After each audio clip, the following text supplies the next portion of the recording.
Thank you very much for that introduction. I'll let you pass. Yes, so Lancaster, that's where I work. Lancaster is in this part of the UK. This is the county of Lancashire. And so that's basically where I've always worked. And when I started working there, one of the sort of the most prominent people in my sort of day-to-day life was Angela. Angela was a cleaner in the faculty. She was about 60 years old, and she was really friendly. I saw her almost every day, and she was really friendly. At least I think she was. You see, she spoke English with a very thick Lancashire accent, and so certainly initially half of the time I basically didn't understand what she was saying. Which is curious if you think about it, because I did my PhD in Manchester, which is round about there. It's really only 60 miles down the road from Lancaster. So here we are, 60 miles north, and you get a massively different accent. At the same time, I'd actually moved to Liverpool, to live, not to work. I now live in Lancaster, but at the time I'd moved to Liverpool, which again was has a massively different accent. So there's some really sort of interesting stuff going on in relation to dialect in that corner of the UK, and in the UK more generally as well. But I think that corner is particularly interesting. I'll play a little bit of the local accent, of the local dialect, so you get a feel for what it's like. Okay, I should say this is a recording also from an elderly person. This person is probably no longer alive. This recording was made in the 80s, and it's a piece of data that I've done some analysis of and on, and some of that you'll see later in the presentation. I should say that Angela's accent was more pronounced than what you're about to hear. Okay. So I'll play it just to give you a feel of what this sounds like. Okay. Can I start by asking you your name, please? Eva Dunham. Mrs. Eva Dunham. Could I ask your days of birth? 7/6/1912. And where were you born? 19 User Street, H-U-G-E-S. And that was in Willem. Still there. Yes, Greenwood. That's fine. Right. Tell me a bit about your early years. What did your parents do for a living? Well, when I was born on User Street and everything was all right, there were allotments up kind of small holdings. So my mother, when everything was over, we went from there. So I was only 7 days old when I small holdings. Right. So they were a poultry farm. They were a loomer at first. Then they were a poultry farm. You see, there were all allotments of poultry farms and pig farms. All right, I'll leave it at that. Now, you may have heard some non-standard features there already, and this is just 1 minute and 15 seconds. So there's interesting stuff happening with was and were, where were is often used instead of what would be was in standard English. This is something that happens was-were variation happens in quite a lot of non-standard dialects, but it's usually the other way around than what we get in Lancashire. There's variation in the first person possessive. Not is standardly my, but in the speech of speakers like this, it's often something like me, and there are a few other forms as well. And then there's a definite article. When it is actually there, because it isn't always there, which is interesting. And then there are different degrees of sort of reduction. So there's interesting stuff happening there. So when I was able to understand Angela, which, as I said, initially was about half of the time, I did pick up on these features, and I realized that there was this variability, this intra-speaker variability, and I thought that's really quite interesting. I did some reading on it. The first place I went to was the sociolinguistic literature, and you find descriptions of quite a lot of this, but I couldn't really find anything in the way of actual explanation, or what I would consider to be actual explanation. So I thought, okay, given what I know about cognitive linguistics, is there a way in which I can maybe bring that to bear on the question as to what constrains this variation within and also ultimately across speakers. So that's kind of how I got into cognitive sociolinguistics. You could say that cognitive sociolinguistics is sort of the intersection of sociolinguistics and cognitive linguistics. Anita mentioned Tokyo before. This is Tokyo. This is the famous Shibuya crossing, the scramble crossing. It's called a scramble because you can cross diagonally as well. This photo was actually taken at a fairly quiet time of the day. Although you wouldn't think so. But if you've been there, you know that it gets a lot crazier than this. Interesting things happen at intersections. At this intersection, one interesting thing is that, when it's busy, you can see up to 2,500 colourful umbrellas crossing at any given time. So there are that many people crossing in a single scramble in rush hour in Shibuya. It's an interesting enough place that various films have shot scenes there. So this crossing is featured in Lost in Translation, which I suspect many of you will have seen. It's also featured in Fast and the Furious Tokyo Drift, which I suspect fewer of you have seen, and quite a few other films. So interesting things can happen at intersections, and that's kind of what I hope cognitive sociolinguistics can be and can do. You can describe the role of cognitive sociolinguistics in different ways. Here is a way. Very often, cognitive sociolinguists have looked at regional variation. I'm going to talk about two studies in particular that look at regional variations. An early study by Lynn Clark. Early as in, this was really quite early days for cognitive sociolinguistics, 2007. Slightly later study by myself and my late colleague, Hollmann and Siewierska. But it's not always the case that cognitive sociolinguists look at regional variation. There are other types of variation that one can use as well. I'll talk a little bit about Stefan Gries's study on particle placement, which again is pretty early for cognitive sociolinguistics. It's maybe pushing the definition of cognitive sociolinguistics a little bit to slot Stefan's study in there, but nonetheless, for the purpose of this presentation, I think it's fine. There's another Stefan here, Stefan Grondelaers, a Belgian researcher working with a team of colleagues at Leuven. He's done some interesting stuff, which actually should be sort of in between here, because it's partly regional variation that they look at, but they also consider other factors. And then there's some stuff that I'm working on at the moment, and that's sort of the second part of the talk that I want to, in which I want to present that to you. So roughly you could say then that the stuff on regional variation is sort of what cognitive sociolinguists have done so far in the past sort of 10, 12 years, and also in terms of where they get their inspiration from. I'll argue that these studies sort of belong together in a way that will hopefully become clearer. But what I want to show you is that there are different ways in which sort of new research questions and new hypotheses can be generated. And what I'm doing at the moment, I'm hoping, is sort of innovative in this way. So I'll get to that in the second part of the talk.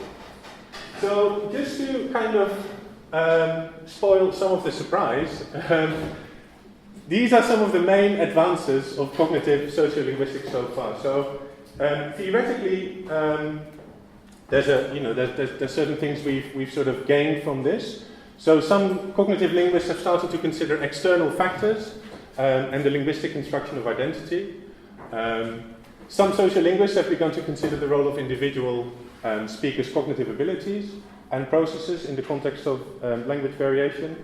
And in terms of method, there's also been sort of some interesting sort of cross-fertilization in that some cognitive linguists have borrowed multifactorial analysis from sociolinguists and also ethnographic data collection methods. It's important to stress that it's really only some cognitive linguists and some sociolinguists who have started doing this. Still a very small field. There's potential for growth, but it's still very, very small. Initially, it was mainly cognitive linguists drawing on insights from sociolinguistics, but more and more there are actually also people who at least self-identify as sociolinguists who are starting to draw on cognitive linguistics. So there's now really sort of input from both sides, if you will.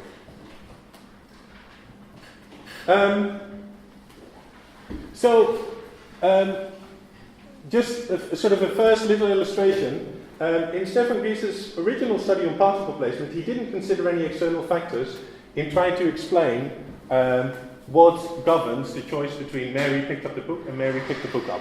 Okay, all sorts of other factors he took into play. He took into account, but no external factors. And then he sort of redid his analysis in 2003, and he added medium, speech versus writing. And you could say that that's a big factor. He had a very broad sample. Wasn't really looking at sort of social networks. So you could say that was sort of inspired by what Penny Eckert would call first-wave sociolinguistics. And as a result of including this, his explanation basically improved. Okay? That study is also a very early, certainly in cognitive linguistics, demonstration of how valuable multifactorial analysis can be. I wanted to say something very briefly on this notion of first, second, and third wave sociolinguistics, which is a metaphor used by Penny Eckert to describe the development of different sort of strands of sociolinguistics. The applied linguists Ben Ranton and Jan Lommard, when they talk about this, to my mind misinterpret Penny Eckert's metaphor, because the way in which they present this is essentially first wave sociolinguistics happens, and then it sort of recedes. Then along came second wave sociolinguistics, which was better than that preceded, and now we're in the third wave, which is even better, and first and second wave sociolinguistics has sort of receded into the background. To my mind, that's misguided. It's certainly not how Penny Eckert herself sees this. I think the building block metaphor is, or a label block metaphor, is more appropriate. We need first wave sociolinguistic work, continued first wave sociolinguistic work, in order to be able to get to second wave work and third wave work. So I think the notion that these waves sort of followed on from each other, chronologically it's not correct anyway, and also in terms of the work you need to do to be able to get to second or third wave sociolinguistics, the earlier waves continue to be necessary. So that's just a little aside, really. Okay, so the second study I wanted to mention is Lynn Clark's early study, her 2007 study. She's done a lot of interesting work since, but in this study she looked at style shifting in the language used by a juvenile pipe band in West Fife, Scotland. This is not the pipe band that you studied, this photo, but it is a juvenile pipe band in Scotland. So I thought it gave you an idea of the sort of participants she worked with.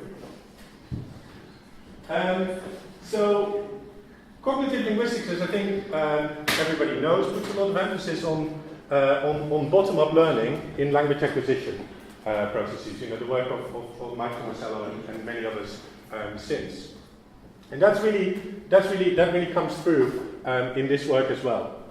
So what did she do? Well, she collected in an ethnographic way her data with these kids from this pipe band, and she then focused the study on what she calls performance speech, which is basically where somebody puts on a style that isn't really their own, and they do this, for example, when they're imitating somebody.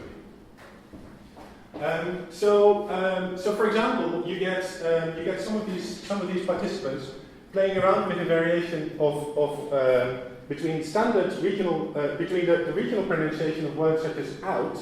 The regional pronunciation would be oot, right, in that part of Scotland, and the standard pronunciation, which has a diphthong, out, right.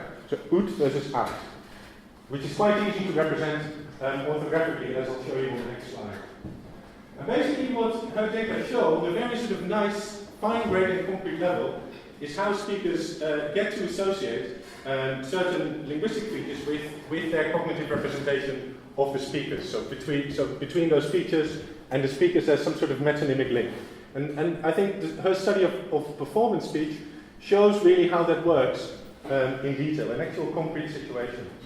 So here's a bit of transcription from an interview that she did with one of the participants. LC is Lynn Clark, so that's the author. And then L is the participant. And you can see highlighted in bold various words that in standard English have the ow diphthong, but that in the speech of this child have the oo realization, this high back vowel oo. Right? So you get doen, you get outside, a boot, oot, right? But then here, there is one instance of out. Okay? Now the story the kid is telling here is basically about a teacher sending a child out of the class because they think they use a word that they're not supposed to use. Okay? And so that's basically what the story is about. And so at the point where the child is imitating the teacher, all of a sudden she says out, okay, rather than oot. Okay? And it's instances like that that sort of allow other speakers, listeners, to sort of make that link between that pronunciation and a certain type of speaker.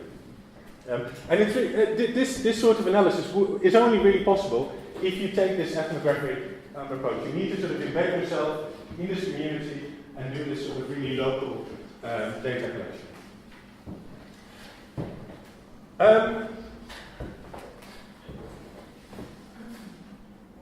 Yeah, so that's I think I've basically covered this. Another illustration, and this is moving on to the study by Stefan Grondelaers and his colleagues. They looked at Lancaster's notion of reference points, reference point constructions. So that's very clearly a cognitive linguistic notion, right? Lancaster being one of the founding fathers of this approach to language.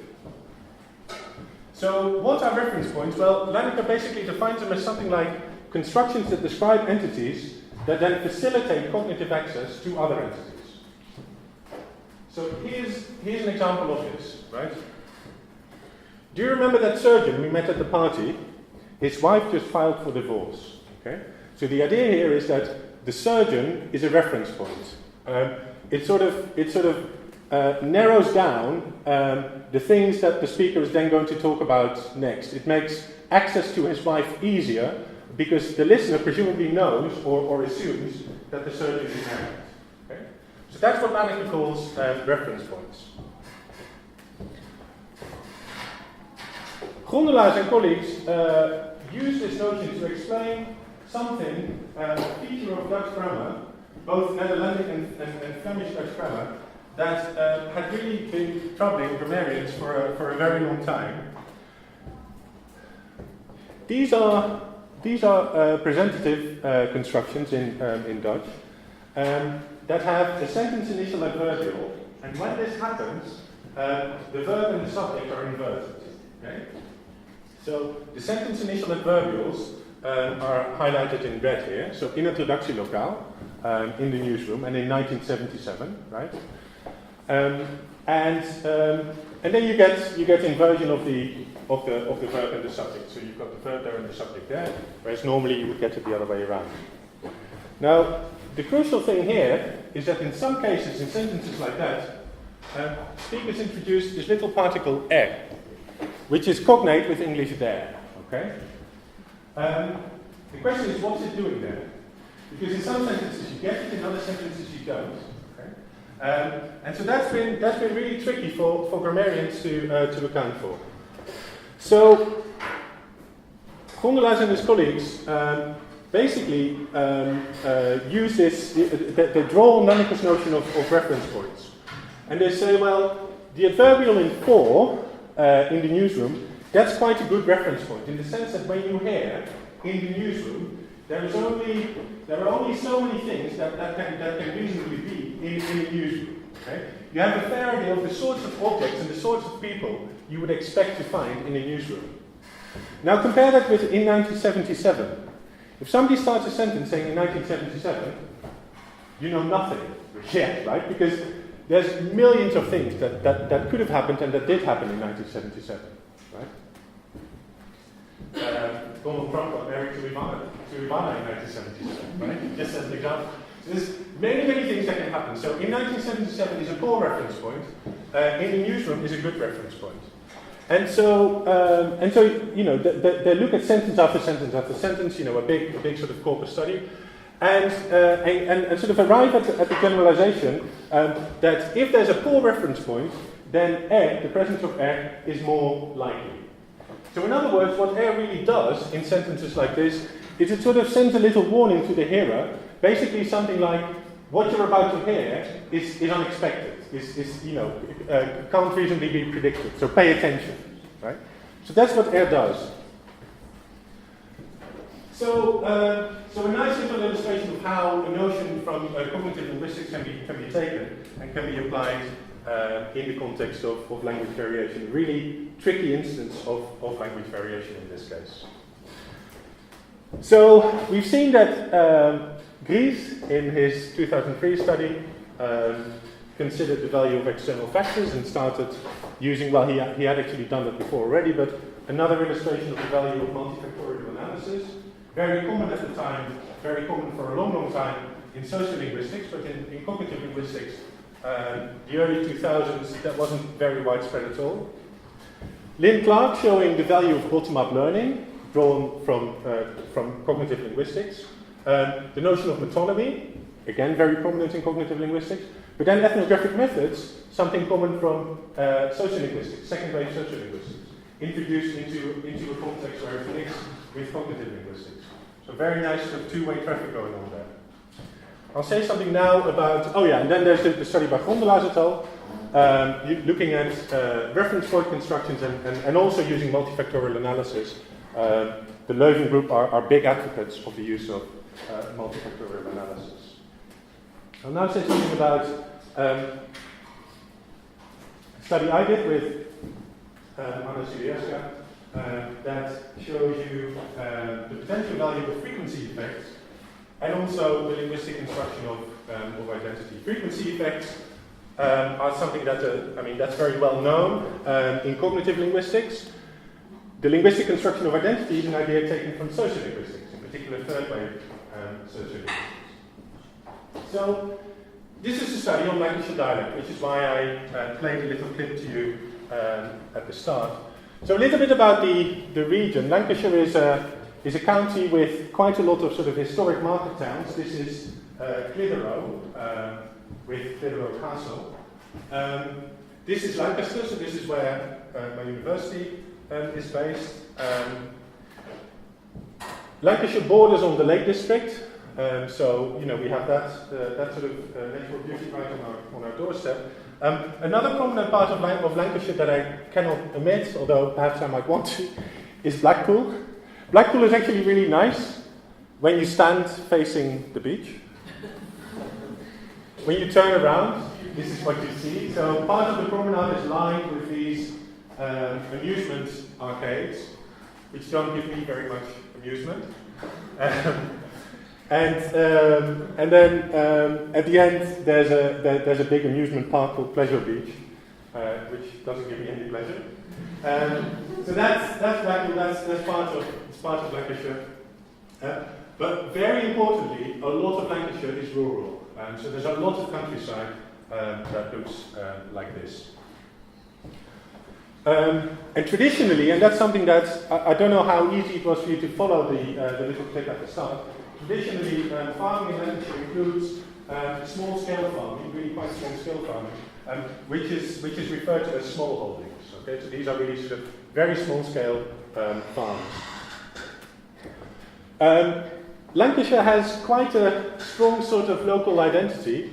Maybe not as strong as certain other regions of the UK, but it's nonetheless fairly strong. And it's tied up quite intimately with the local dialect as well. You can see this from the publication of sort of folk descriptions of the dialect and souvenirs like this mug that feature dialect expressions, dialect words. So in this study we looked at definite article reduction. So definite article reduction can be defined as the realization of the definite article without its vowel, or the complete omission of the definite article. Okay? you find this especially not only in Lancashire, actually, most people probably know it from Yorkshire, particularly if you've read books like Wuthering Heights, where it's represented. This is, for those of you who've read the book, you'll probably recognize this as Joseph, the old sort of, quite grumpy servant, right? And you can see that here the definite article is represented as th, apostrophe. In this case, it's kind of fused with the preposition of the, right? And so you only get the t, apostrophe.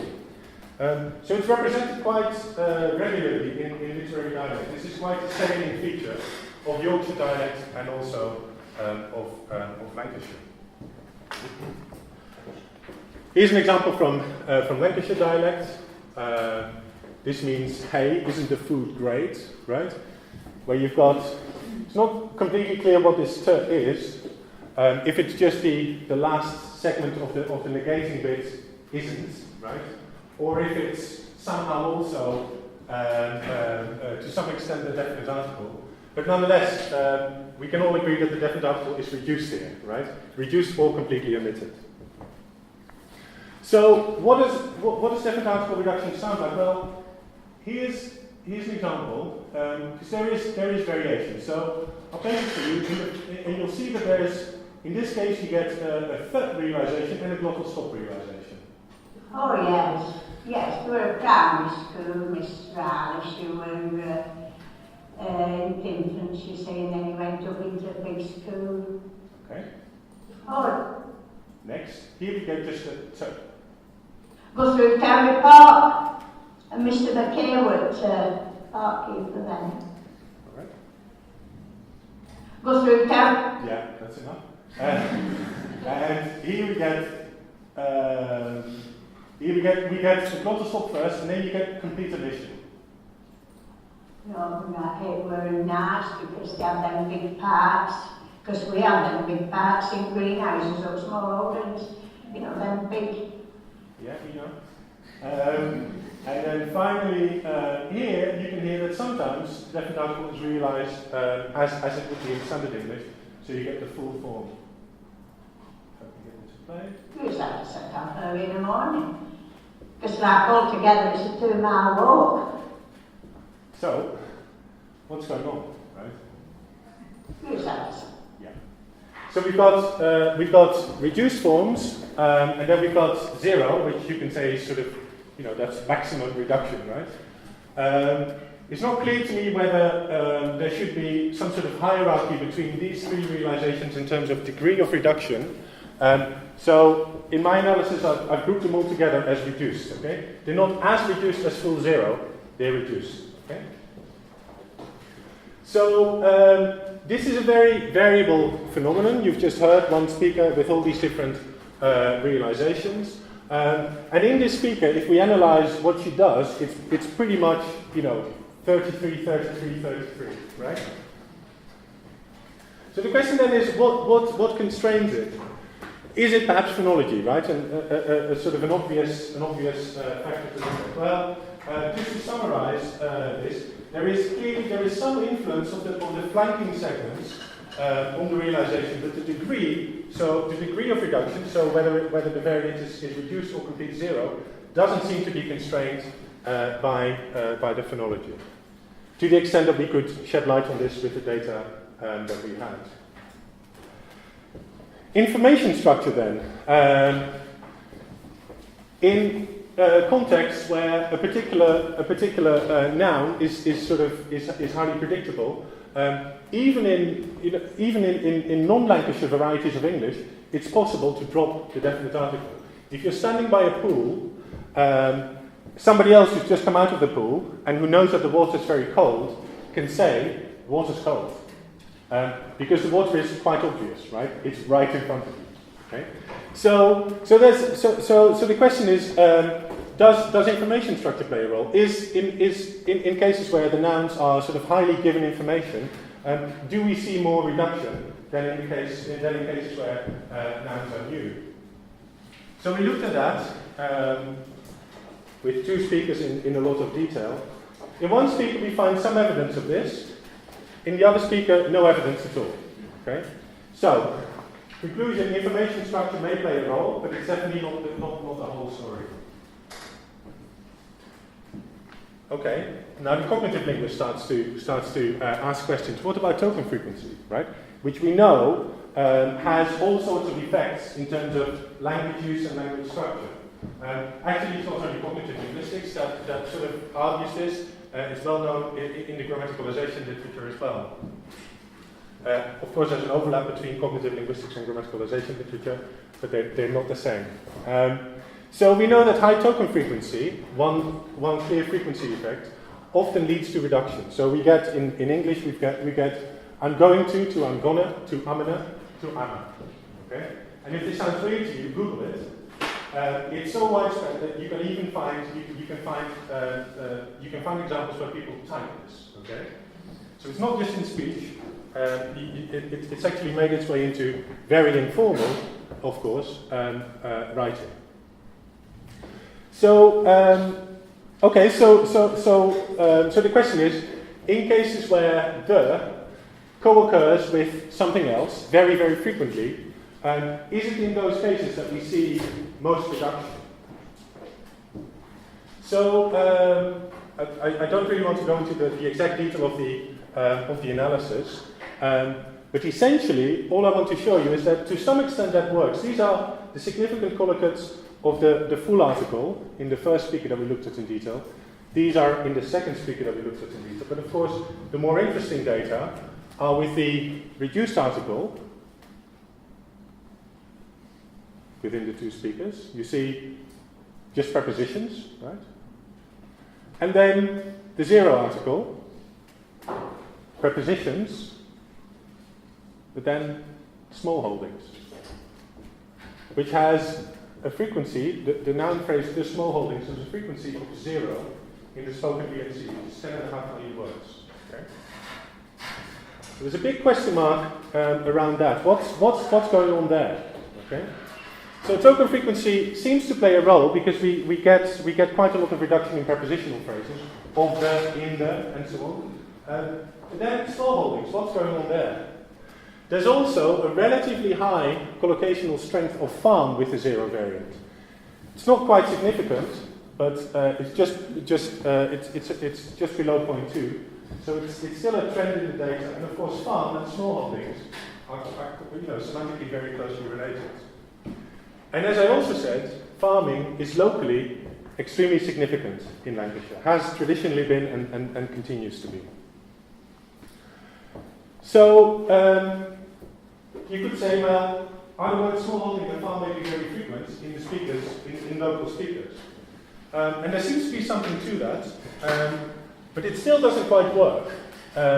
So the word back is more frequent in our data, but it doesn't attract this reduction quite as strongly. And there are other problems with this explanation as well. Information status doesn't help either because reduction of score 0, because mainly when small holdings is new in the discourse, so that doesn't work either. So then what? So as a cognitive linguist,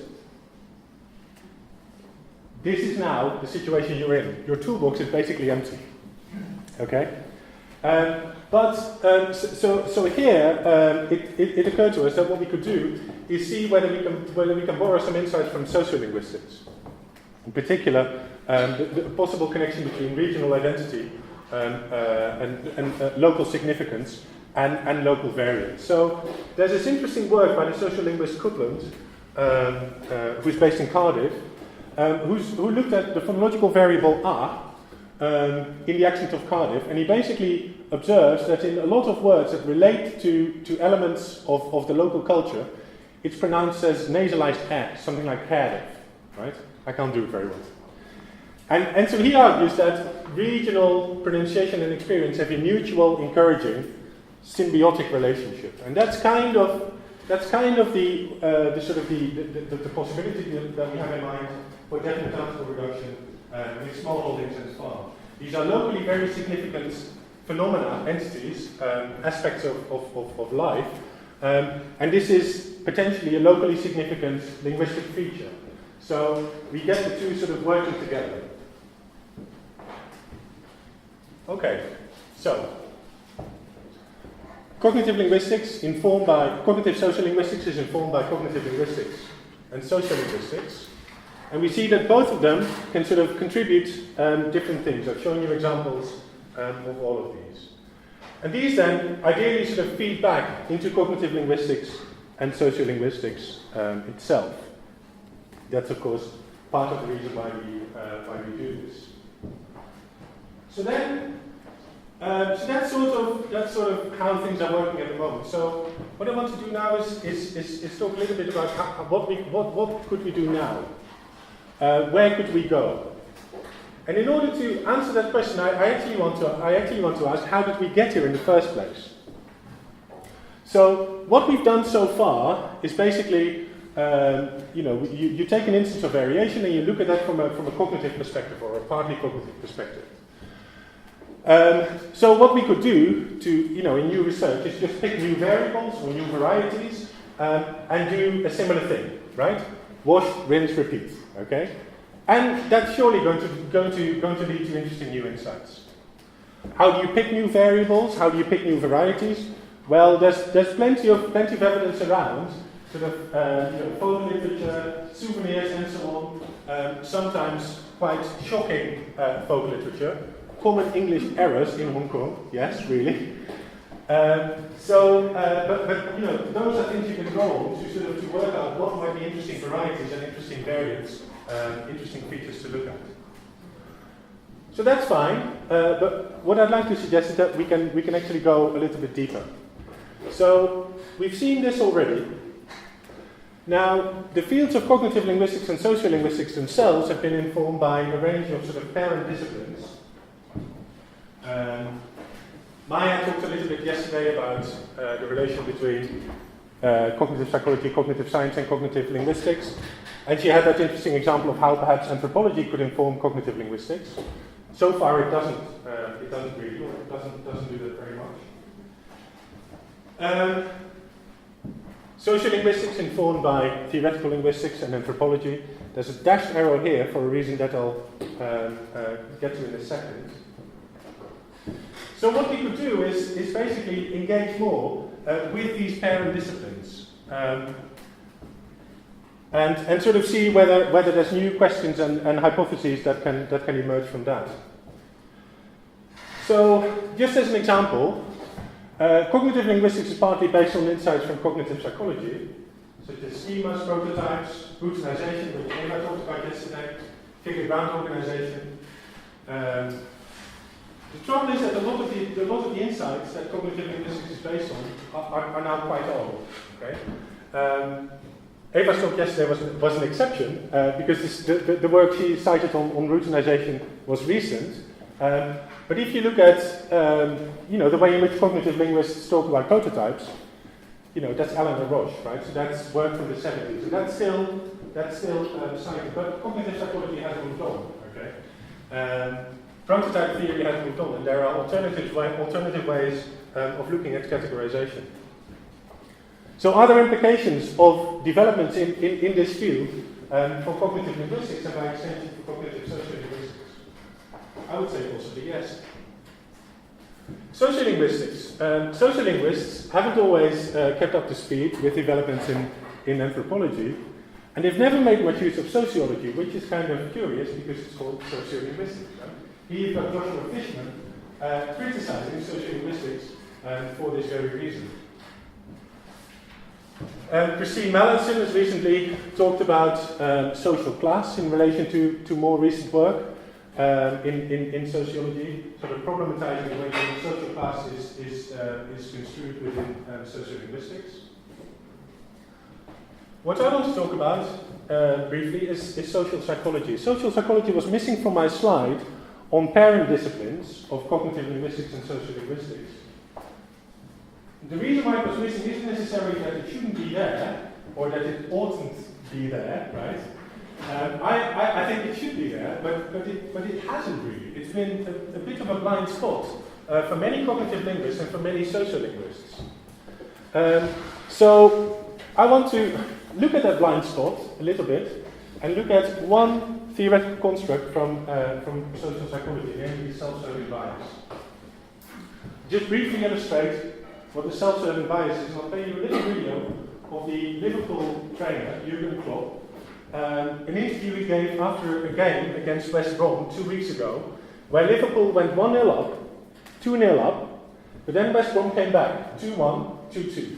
A very poor result for Liverpool, who are quite high up in the league, whereas West Brom are all the way at the bottom of the league. Okay?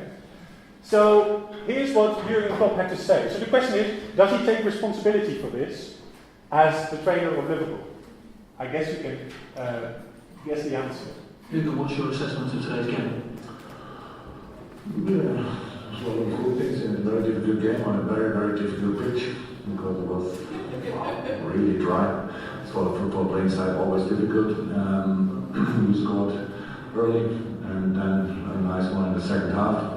I think could have scored already in the first half, the second. It was clear in the situation we are and in the situation that your opponent is, we try to strike back, keep the lead, whatever, that it will not be a 5-6-0. They never open, they always know when they get a set piece and they cannot be back in the game. So that was the only thing actually they did. The rest we defended well. I think the first corner, I think it was unlucky, ball bouncing down, pretty much like our goal maybe. And the second then was on a free kick, was on a foul. And the ref should know that. Yeah, the ref should know. So this is quite a clear example, right? This is 58 seconds, and it's a very nice illustration. So this is how Fritz Heiber originally defined the self-serving bias, but I think you get the idea. It's often defined in relation to the behavior of politicians, of whom I have an example here as well. Global warming, right? It's not us, it's them, right? We get Donald Trump being a little bit more positive about Chinese, but again from a uniquely self-serving perspective, right? I'm not suggesting that we're all like Donald Trump, or that we all have little Donald Trumps in our heads, right? That would be depressing. But the self-serving bias does exist in all of us. There's a lot of evidence for it. So here's a definition from the literature. There's a lot of experimental evidence for it. It's a complex phenomenon. There are several moderators, but the idea is basically that you distort the placement of responsibility to third parties. Okay, importantly, not including the conversational partner. Okay, it's third parties, external factors or other people. So my general question here is the self-serving bias manifested in grammar? More specifically, when using language, do speakers make grammatical choices that are driven by the need to maintain and enhance self-esteem? It's again pretty complicated. I suspect that politeness may act as a moderator. This is an image of Jeffrey Leach, my late colleague Jeffrey Leach, who famously proposed a number of politeness maxims, including the modesty maxim. Minimize praise of self, maximizes dispraise of self. It's likely to play a role when we look at the self-serving bias in language. There's also gender. There is a massive amount of evidence in favor of a gender bias that favors males. That may play a role as well when we look at sexual data. So what I want to do here is I want to look I want to start by looking at cause, the verb cause, which has been observed by the corpus linguist Mike Stubbs to have a negative semantic prosody. And what he means by that is that there's a sort of, a negative aura of meaning around it that basically comes from its collocates. Okay? So here's a number of typical of collocates, of course, right? All of which are negative. The idea of semantic prosody has been extremely influential both in linguistics and outside. The last paper there is a paper that appeared in the Journal of Experimental Social Psychology. It's been very sort of influential idea. So, when we look at cause, I just want to look at cause as a verb, not as a noun. There's different sort of constructions we can look at, and I've illustrated them here as well. And I'm specifically interested in looking at pronominal subjects what person they are, first or third, and if third, masculine or feminine. Note, by the way, that all these examples are negative, right? In line with what Stubbs has said. So we can set up some hypotheses and predict that the subject of cause will be less frequent with first person personal pronoun subjects than with third person because of the negative meaning associated with it. And then to be sure that we're doing this in a sort of in a proper way, we should really compare cause to some sort of nearly synonymous construction or constructions with more positive semantic prosodies and see whether the distribution there is different. So bring about has been discussed in the literature, but it's only mixed or neutral. So I'd like to look at make something happen because that's largely positive.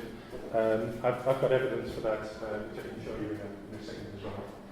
So if make something happen, I would assume that it patterns in the opposite direction from cause. Then there's a gender bias. So we could hypothesize that third person singular feminine personal pronouns will be proportionally more frequent than third person singular masculine personal pronoun subjects. And with make something happen, it could be the other way around. So as I said, I looked at the at collocates of make something happen, and it's quite clear that make something happen is overwhelmingly positive. And here are some examples of make something happen. So if we do this, if we look at cause, we do indeed see some evidence to support this, to support the self-serving bias hypothesis. Look at I. That's the most strongly repelled personal pronoun collocate of this verb. Gender, we can't really see the gender bias, we can't really see any evidence for it. If anything, it's sort of the other way around than what we expected. We can look at a slightly smaller window, just one word to the left, but you basically get the same results. Bring about, patterns very similar, very similarly to cause. Make something happen, you see the opposite. Okay? So I think that's quite neat. So in other words, there is evidence for the self-serving bias. With bring about, we didn't really see a reversal, but that may be because its semantic prosody is not positive enough. And with third person feminine and masculine pronouns, the hypothesis was challenged. Now, I don't have time to go through the rest of the presentation in detail, but very briefly, what I did was I looked at a set of opposites, namely stupidly and cleverly, that are more strongly negative and positive, respectively, than cause and make something happen. Okay, and so I'm just going to fast forward to the findings there. And basically what you see, and this is not something I wanted to see, okay, but it was something that I did hypothesize was going to happen. You get she as the strongest collocate of stupidly, okay?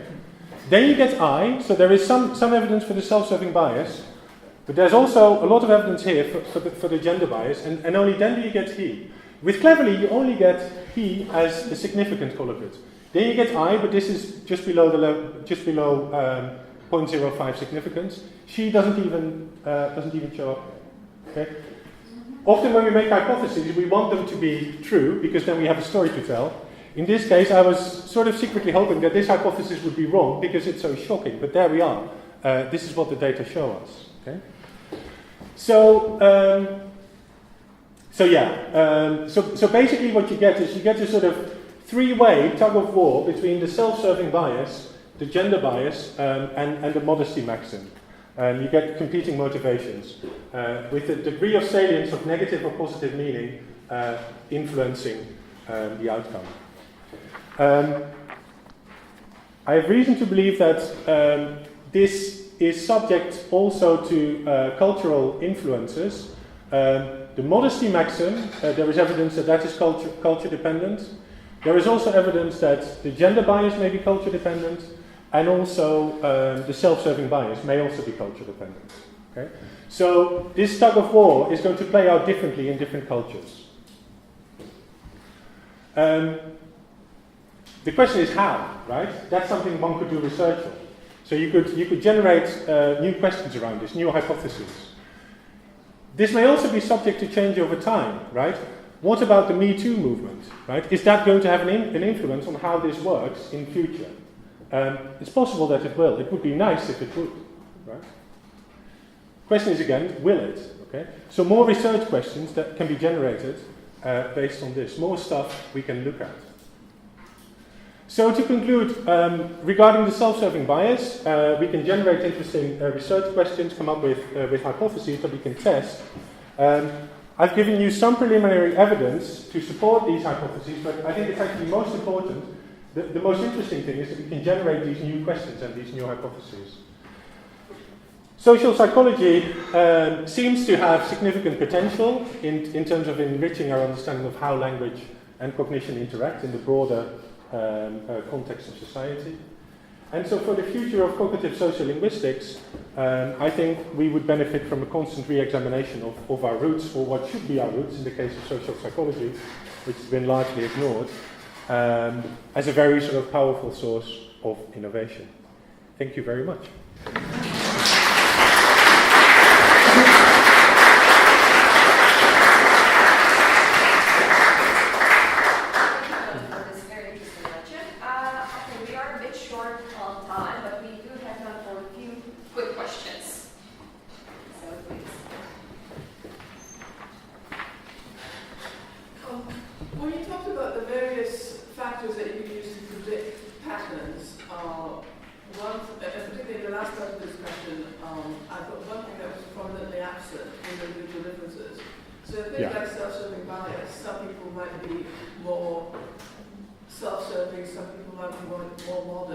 Yeah. And so an interesting kind of study would be to look at, say, correlations between aspects of personality, measured through technological personality tests, and listening usage. Absolutely, absolutely. I mean, the research on the self-serving bias suggests quite a lot of moderating variables, gender being one, which of course is part of who we are as individuals, there are other factors. So that's definitely something that could be done.